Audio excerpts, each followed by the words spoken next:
Hello.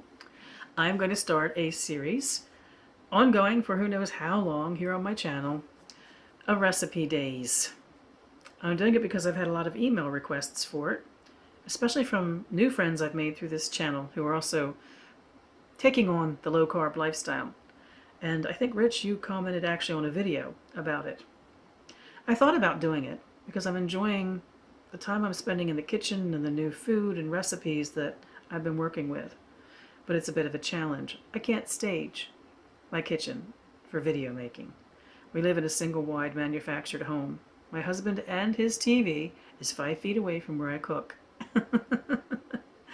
So I need to get creative in how to do recipe videos. And they will be slightly different than an active one where you see someone cooking. They're basically going to be for the explicit purpose of providing information and pictures on the various recipes I try. So here's what's going to be in that upcoming series.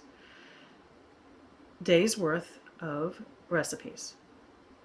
No more than 20 carbs in a day, and it's usually a bit lower than that, and no more than 1,200 calories in a day. I've been low carbing now for the better part of a month, and I have already noticed, well, it's been hard not to notice what my body has made clear. I'm not somebody that could go into the low carbing world and eat me a pile of cheese. I have to watch my quantity control on all things. I won't lose weight, even at the 1,500 calorie range combined with low carbing, but it works at the 1,200 calorie range. There's lots of reasons why I have undertaken it this way. Conversations with healthcare professionals about calorie intake, my wanting to be content with my low carbing lifestyle, even at the induction, the early phase, and also my need to be in the kitchen. I'm a bit of a foodie. I like taste and variety. I like creating in the kitchen. I like recipes and cookbooks. I found in the first few weeks of the induction phase of Atkins, the easiest thing obviously was to follow something as simple as have a couple of fried eggs with some cheese on them and a piece of bacon for breakfast, or a hamburger patty and 2 pieces of lettuce to hold it as a bun.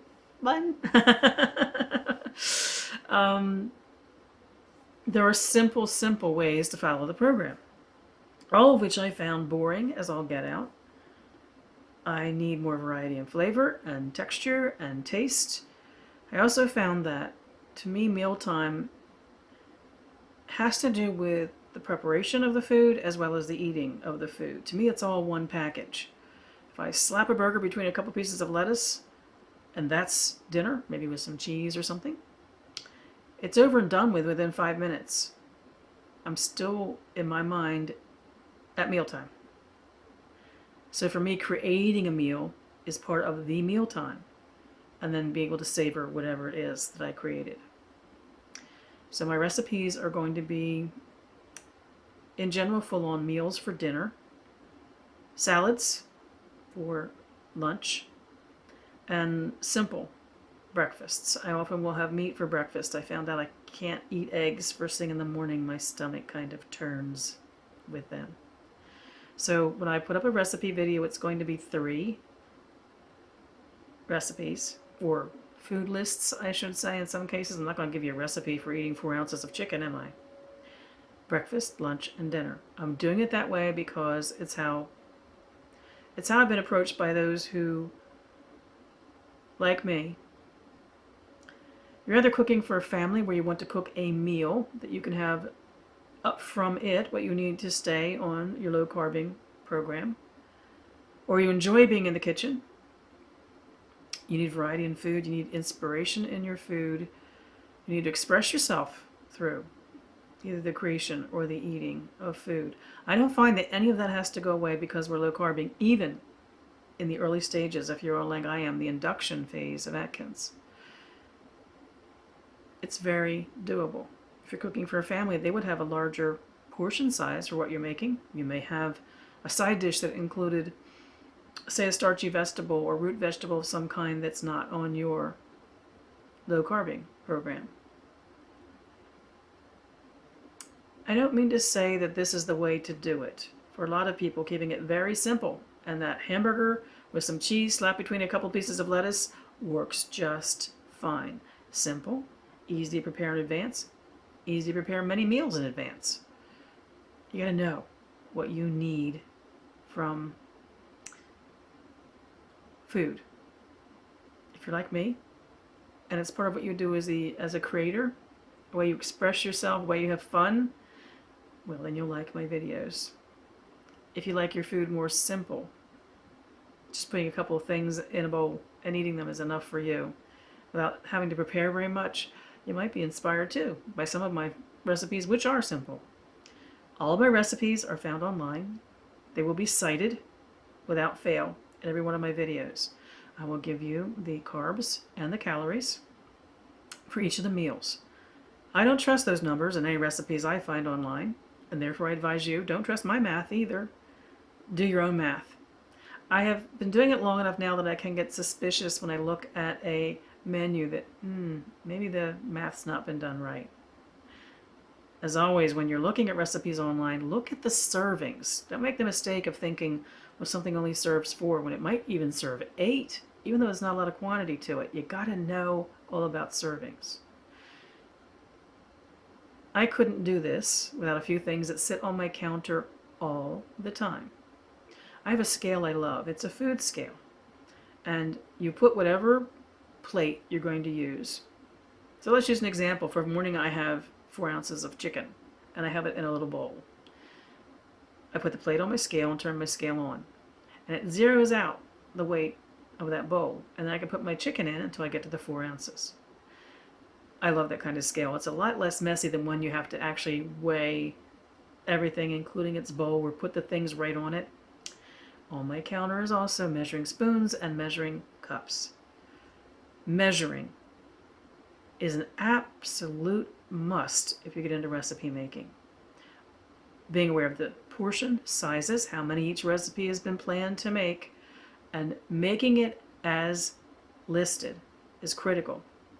It's critical. If you can't respect those two things, then you need to be doing something like flapping that burger between 2 pieces of lettuce, because you need some kind of a, say, something that's watching over you. And if you can't watch over yourself, then you have to follow a simpler plan. I never took measuring seriously in the way I cooked before this. Even when I was on Weight Watchers, which was a very successful program for me, I could do like 4 ounces as your palm size and that kind of thing. But I'm finding that with low carbing, it doesn't work quite the same way. I really need to measure, and I will continue to measure. Not rely on this looks right. There's a fine balance of protein and fat and flavor when it comes to the spices that we add to our food when we're low carbing. If you find a recipe you like, stick to it. You can decide the next time around if you need to add or delete anything, but even then, record that and stick yet again to that. It's really particularly critical when you are in the kitchen and creating with low-carb food. Fair warning to any of my friends who are vegetarian or vegan that my recipe videos are going to have meat. They're going to have pictures of raw meat and cooked meat. Don't go there, my friends, if that's not your lifestyle. It might not be comfortable for you. I'm actually still dealing with trying to make it comfortable. I don't like touching raw meat, and I really am not a big fan of eating meat. I'll do a video at another point why this is what I have to do for now to get where I need to be. Low carbing is going to stay part of my life for a long, long time to come. And there will be ways in which down the road I can experiment with replacing meat protein with other sources of protein. Not now. There are health reasons why I have to do it the way I'm doing it.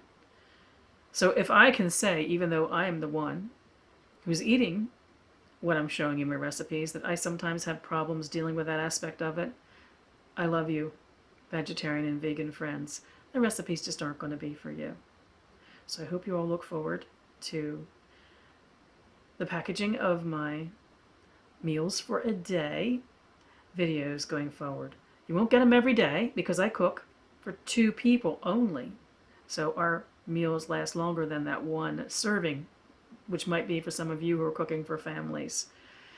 But I'll put together a day in the life of my recipes every time there's a complete day of new recipes, so that you can see if there's anything there that inspires you.